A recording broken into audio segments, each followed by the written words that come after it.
The City Loop takes in 15 different pubs and clubs in Newcastle's central business district. The Night Rider service starts at midnight with a one-off pickup in neighbouring suburbs. The great thing is it can allow thousands of people to come into the city, have fun. 2 buses will travel the 15-minute circuit until 5 o'clock in the morning with a security officer on board. At the start of the night you got well behaved, and then as they come on to morning you got some blokes will get a little bit upset. A council report claims incidents of antisocial behaviour and malicious damage in Newcastle were cut by 37% when the bus service was first trialled earlier this year. Vanessa Trezise, NBN News.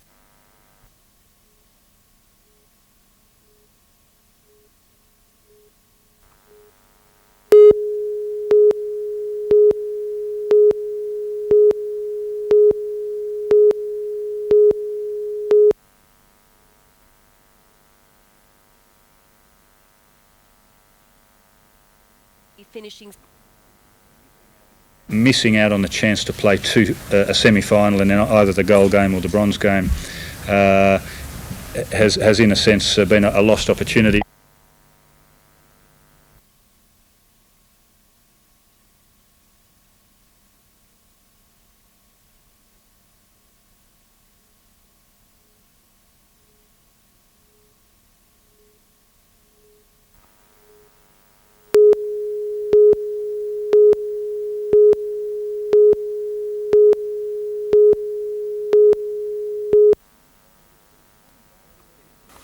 There's good and bad with everything, and the fall of Carlton is no different for Newcastle. Originally drawn to play the Melbourne club this weekend, the time off will help some recover, like Glenn Sprod, who broke his nose last weekend, and Brad Witcherek, who's battling shin splints. Extra time too for Andy Harper and Asala Massey, who will both come into calculations for the next game against Sydney United. Harper will be back for sure for the Sydney United game, I'd say. He'll be up for selections anyway, and the same with Massey. I think Massey, if he doesn't make the Sydney United weekend, he won't be far away, that's for sure. But Carlton's demise does mean the strengthening of others in the league. There's a couple of teams we've still got to play in Melbourne, especially Melbourne Knights. They will certainly be probably a lot stronger for it. Newcastle won't be joining the hunt for buys, however, with the club closing its books on buying new talent some weeks ago. It's a tad disappointing, but that's the way Con wants to operate, and he's happy to close the books at this early stage. I think, we could have looked at 1 or 2 possibilities. Meanwhile, it's understood struggling NSL club, the Eastern Pride, are negotiating to schedule a home game at Breakers Stadium.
Traffic snarls are commonplace in Karuah over the Christmas period, with cars backed up as far as Raymond Terrace, waiting to get over the 2-lane bridge. This year, the RTA has decided to create a second northbound lane in the township, in a bid to alleviate this congestion in a 2-day period immediately after Christmas. But locals say the plan won't work and is merely moving the traffic jam into the centre of Karuah. It's going to choke the town as it is, and it doesn't seem it won't work. With all the traffic coming off the double lanes into Karuah, that the traffic is going to be halted by the bridge and by the traffic lights, and it's going to be banked for quite a few kilometres anyway. No standing signs will be erected allowing no on-street parking. We'll obviously just cut the trade considerably. Barriers will also be installed in the middle of the road to reduce the impact of turning vehicles holding up traffic. It's going to affect all our southbound trade that's coming through, mainly our bus trade. They're going to have difficulty. They're going to be shut for the 26th and 27th. There'll be no access from the southbound at all. The RTA has made a concession though. It will remove the barriers allowing entry to some service stations from southbound lanes at night time. Tanya Carlisle, NBN News.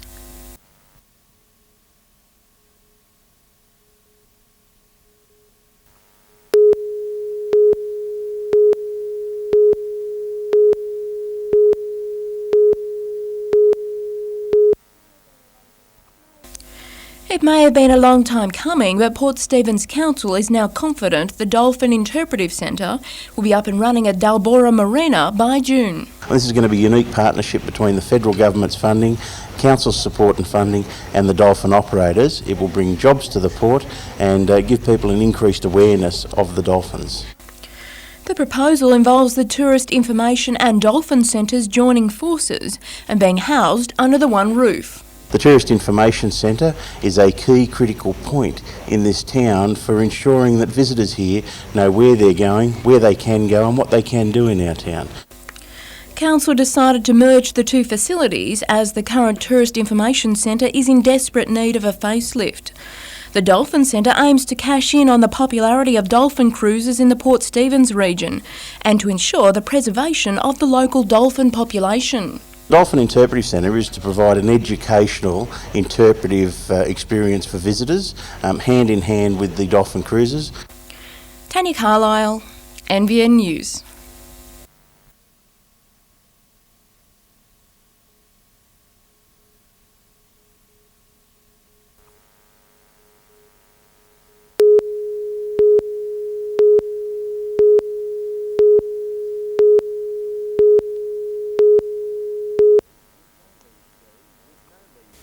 With no Lee Sterry, no team named and Con Constantine wishing everyone a Merry Christmas, there was no doubt today that United's expecting a weekend off.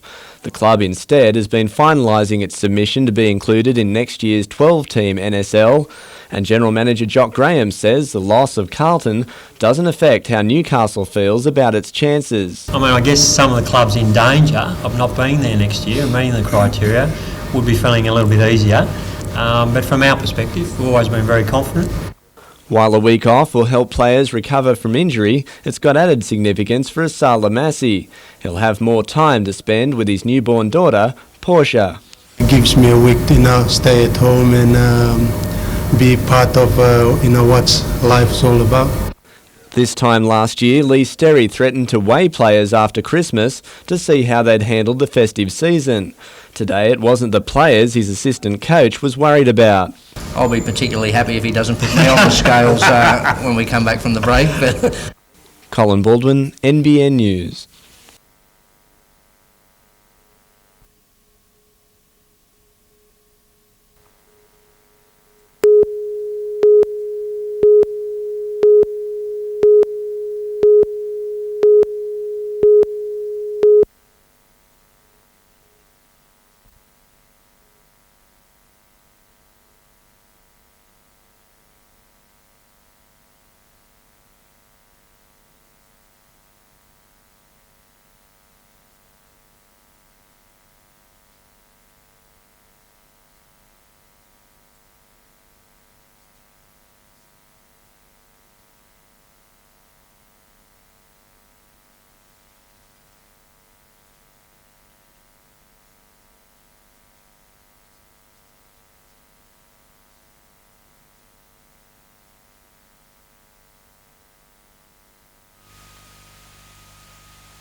It's easy to see why the area has become one of the most popular tourist destinations in the state, but the new walkway and lookout at Tomaree Headland seems not to have met with everyone's approval. The scars still remain from the damage done by vandals at the weekend. They've caused significant damage to the track, about $5,000 worth of panel damage to the metal walkway. On top of that, there's slash bags of cement and spread rubbish and cement everywhere. The vandals also damaged machinery left on top of the headland used to complete the lookout. In total, the damage bill could reach $10,000 and see the new walkway closed for some while. And it couldn't have come at a worse time. It's back probably at least a week. Depends on availability of materials, and it's probably the worst time of year in terms of it's the most popular time of year for people to go and visit the walk with a lot of tourists in the area at the moment. But the damage bill isn't the only worry. The drums that rolled off the summit of the lookout each weigh around 200 kilos when full and could have injured other sightseers. Despite the setbacks, National Parks and Wildlife Services hope to see the track officially opened, damage-free, in February. Adam Harper, NBN News.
A soccer club that needs help building and unemployed people that want work. It's a combination helping two groups.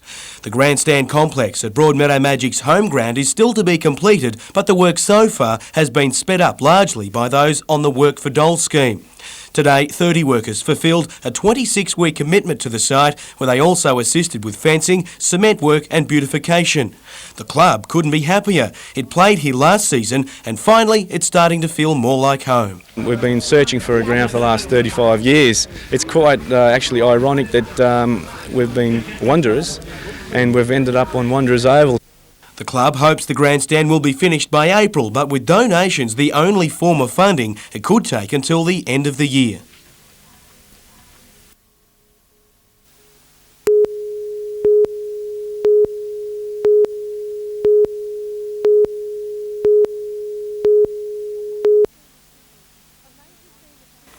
A major theme of Christmas is spending time with family, but for so many, there isn't any.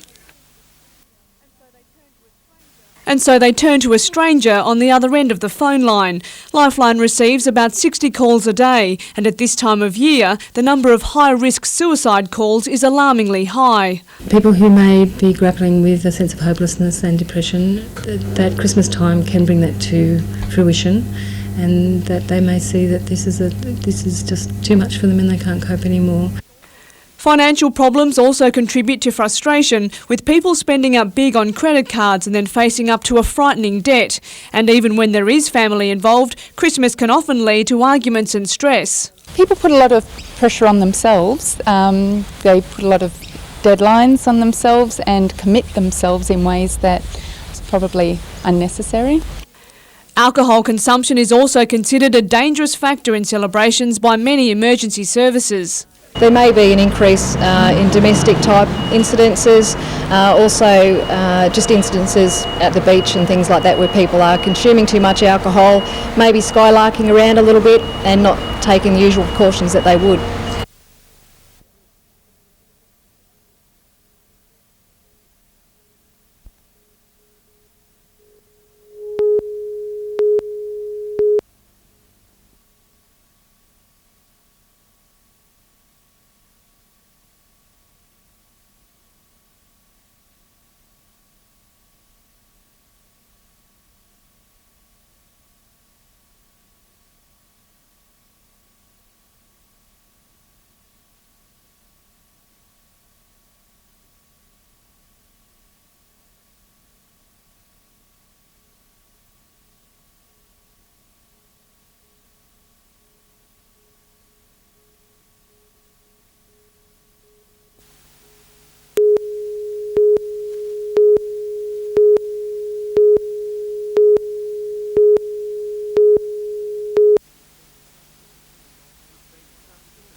It's been a tough year for Trudy Musgrave. Plagued with illness after succumbing to glandular fever mid-year, the 23-year-old was forced home to recover.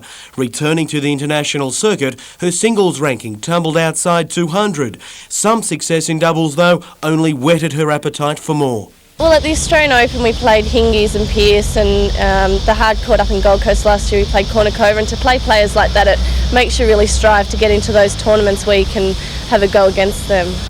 In fact, doubles may well feature heavily on Trudy's playing schedule this season, but only to help her effort in becoming a stronger singles player. Yes, I've also spoken with Wendy Turnbull, who did that back years ago as well, and she seems to think that that's the best option for me, and get my experience through doubles and then change it over to the singles. Trudy heads to the Gold Coast on Boxing Day to prepare for the Australian hardcourt titles before heading into the qualifiers for the Sydney International.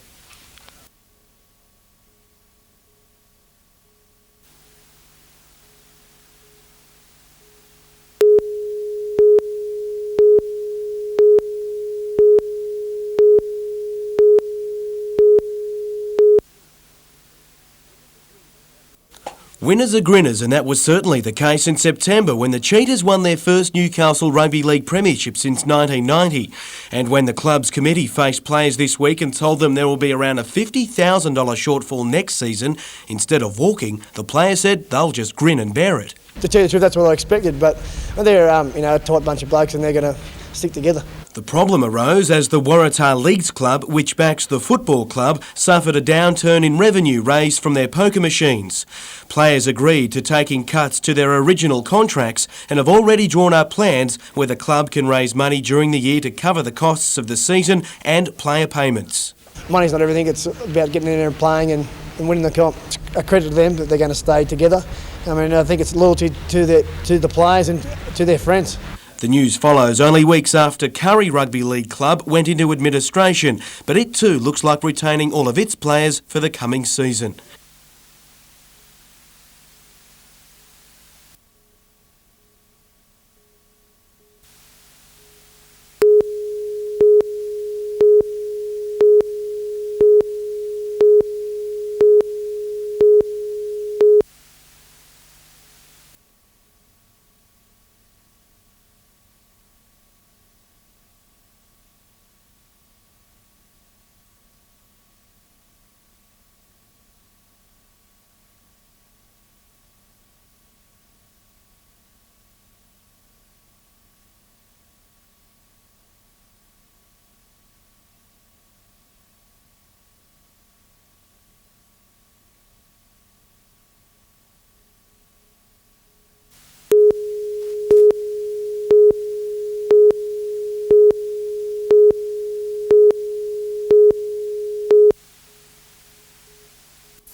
Looking at the charred remains, it's hard to believe anyone could survive such an intense fire. At about 3 o'clock yesterday afternoon, fire crews responded to a blaze in bushland south of Kurri Kurri, believed to have started when a stolen car was set alight. A Maitland crew of 4, a brigade captain, a man, his wife and daughter, went for a reconnaissance and came face to face with their worst nightmare. Fire appeared to be moving away from them, and then all of a sudden it was moving straight onto them. That would indicate a wind change. That's when their training and gut instincts kicked in. They were indicating at the time that the fire conditions were fairly horrendous. There were flames coming over the top of the truck. It was very windy, very smoky. They couldn't see what they were doing. The crew took shelter within the cabin of the vehicle, and from there they were able to allow the main fire front to pass them by, and after that they escaped from the vehicle. Most of the damage to the tanker occurred after the crew got out, one man suffering a minor burn to his hand. An investigation has been launched into exactly how the crew became trapped. There are 10 tankers and 60 firefighters out here, and they're all bracing themselves for worsening conditions. A cold change was forecast for earlier today. Instead, the temperatures are still in the mid-30s and there are strong wind gusts. The Rural Fire Service is still defending a number of properties in the area, hoping the perimeters it's established will hold. But for 4 of its members, this Christmas will have added significance. Everybody can take comfort that not only have they been smiled upon to an extent, but quite clearly their training has saved them. Catherine Turner, NBN News.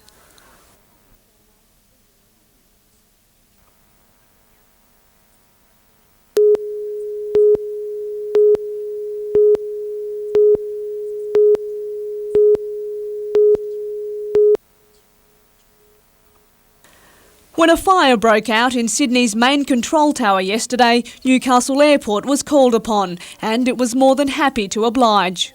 We had a Boeing 737 of Qantas, an Impulse 717, and we had our own Airlink jet on the ground at the same time. Flights were diverted to Newcastle, where passengers then faced long delays. They were with us for about 2 hours, so I guess that and getting into Sydney probably delayed the passengers getting to Sydney by about 3 hours. Earlier this month, $5 million in extensions to the airport were opened. They've now been put to the test. Easily able to handle it. The expanded terminal just took the passengers without a problem. The aircraft were on the ground, they could move around, they refuelled. When Sydney opened, they departed. No dramas whatsoever.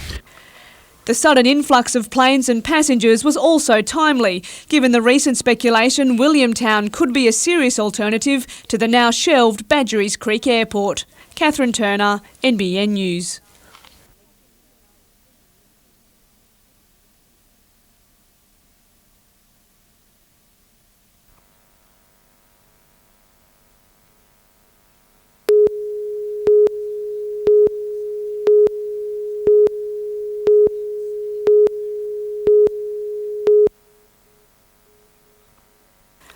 Just over 3 weeks ago, State Transport Minister Carl Scully opened a new 18-kilometre section of the Pacific Highway from Raymond Terrace to Kurua.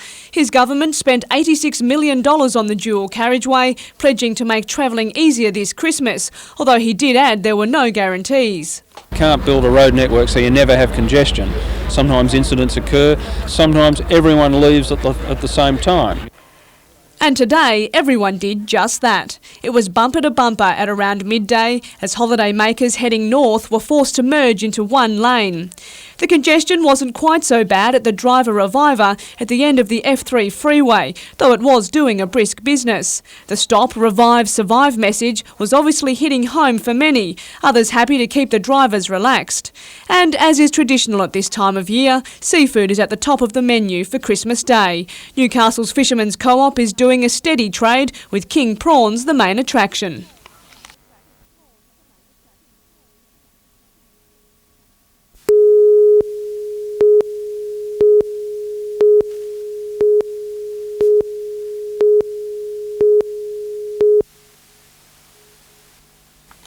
The toss was ever important after overnight rain had leaked through the covers onto the pitch. Luck fell Belmont's way, sending Hamilton Wickham into bat, and before long it was 3 for 31, when Nick Dragonovsky edged Ryan Mannix to provide Luke Govan with a smart catch. Belmont weren't always on target. Wides actually top scored for the first 10 overs. But Matt Webber tried to break the shackles with some confident strokes. But when Belmont did get on target, they were deadly accurate. Jace Lawson provided plenty of trouble for Hamwicks. 3 balls later, he had the second of his 3 wickets for the match. 5 for 45, Hamwicks finished with 102, Belmont passing the total just 3 wickets down.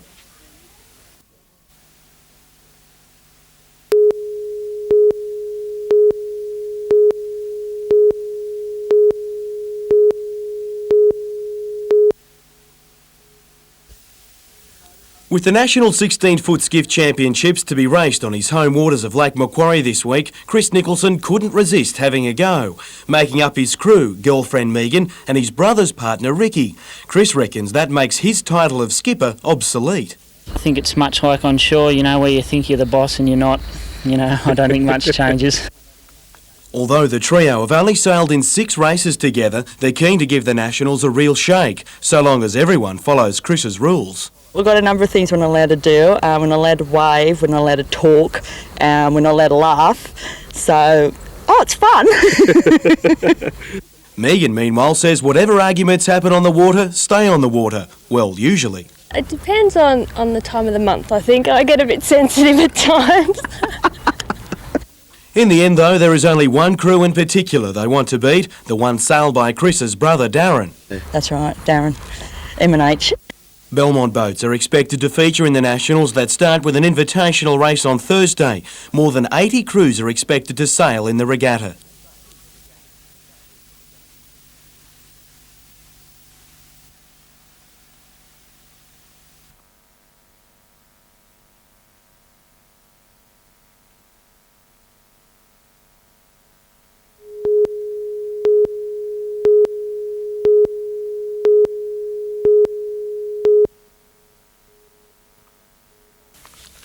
Last week's blaze at Currywitch saw 4 firefighters narrowly escape with their lives when their tanker was engulfed by flames is just one example of the dangers fire crews face on a daily basis.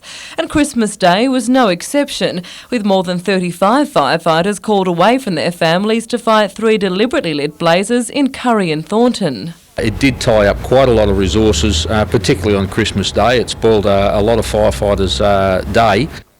But a Newcastle fire inspector has warned the work of arsonists is often deadly and says the recent dry conditions and soaring temperatures could see a repeat of the 1994 bushfires in the Hunter and Central Coast. Every year we go without major outbreaks, the ground fuel increases, and what it means is that the fires, when they do occur, will be much more severe and they will create a greater risk to people's lives and their properties.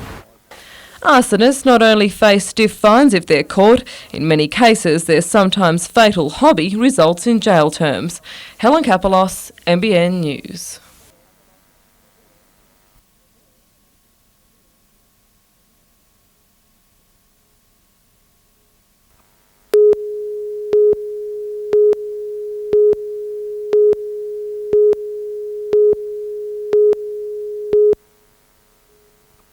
This busy boat ramp was typical of most along the coast today, but rescue groups say many boat owners take to the water without properly checking their craft and its safety features, especially if it's only used during the summer holidays. Probably the simplest things they need to do is check their boats out thoroughly before they use them. Often boats have been in the shed or in the backyard for 12 months and they haven't been used since last year. The fuel is sometimes contaminated, the batteries aren't 100%, often go flat easy. Groups like Port Stephens Coast Guard have set up mobile bases at ramps and shopping centres to speak with people about safety on the water and to ensure they've carried out the right checks. They have the correct life jackets, flares, need to check they have the proper safety gear, and they need to make sure that they know how to contact a rescue group in case they get into difficulty and know how to use their radio properly and to know how to use all the safety gear. And we're willing to help them learn to do that. Meantime, boaties from along the coast now have improved access to Lake Macquarie with the completion of new dredging work in the Swansea Channel at Swan Bay. Paul Lobb, NBN News.